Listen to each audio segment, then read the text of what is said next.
सचिन अहिर सध्या आपल्यासोबत phone line वरून जोडले गेलेले आहेत।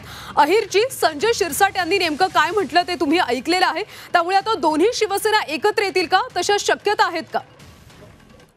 आता ते जे पहिले आमचे हात कापायलाच निघाले होते, आता ते टाळीचा विचार करत आहेत। मला असं वाटतं संकुचित विचार करून घेऊन राजकारणात होत नाही। काही संस्कृती जपायला लागतात, नाते जपावे लागतात, पण ज्यांनी सर्वच नाते सोडून पाठीवर खंजीर खुपसून गेले तर त्यांच्याबद्दल ती भावना विचार करणं पण ते होणार नाही। हा एक आहे संस्कृती म्हणून, ज्यावेळी जसं लोकप्रतिनिधी नात्याने आम्ही सभागृहामध्ये भेटतो, एकमेकांना आपण हाक मारतो, एकमेकांना हात पण मिळवतो, ही संस्कृती अजूनही आम्ही जिवंत ठेवण्याचं काम लोकप्रतिनिधींनी केलेलं आहे। पण ज्या अर्थी पूर्ण पक्ष, पूर्ण नाव, चिन्ह हे ज्या पद्धतीने घेण्याचं काम काहींनी केलं तर तो एक वेगळं आहे।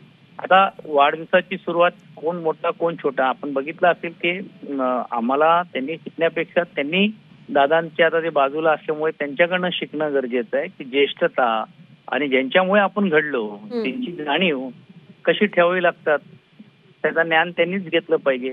आणि सध्या ते त्यांच्या मांडीला लावून बसलेले असल्यामुळे त्यांचा सल्ला ते लगेच ऐकतील आणि घेतील अशी अपेक्षा आहे। अहिरजी, शिंदेच्या सेनेने जर असे प्रयत्न केले तर तुम्ही पुढे याल का? मी जसंच म्हटल्याप्रमाणे की संस्कृतीचं जतनच करण्याची भूमिका ज्याने घेतली नाही, मुळातच आमचे हात कापायला जे निघाले त्यांच्याकडनं काय अपेक्षा?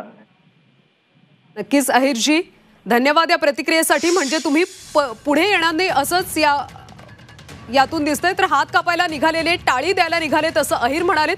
शिवसेनेच्या टाळीवर ठाकरेंच्या शिवसेनेकडून ही मोठी प्रतिक्रिया आता समोर आली। खरं तर आज संजय शिरसाट यांनी एक महत्त्वाचं वक्तव्य केलं होतं। दुभंगलेली शिवसेना एकत्र यायला हवी, एकत्रीकरणासाठी दोन्ही बाजूकडून टाळी वाजणं गरजेचं आहे असं त्यांनी म्हटलं होतं। राष्ट्रवादी सोबतच शिवसेनेच्या एकत्रीकरणाचे त्यामुळे वारे वाहू लागलेत का, अशी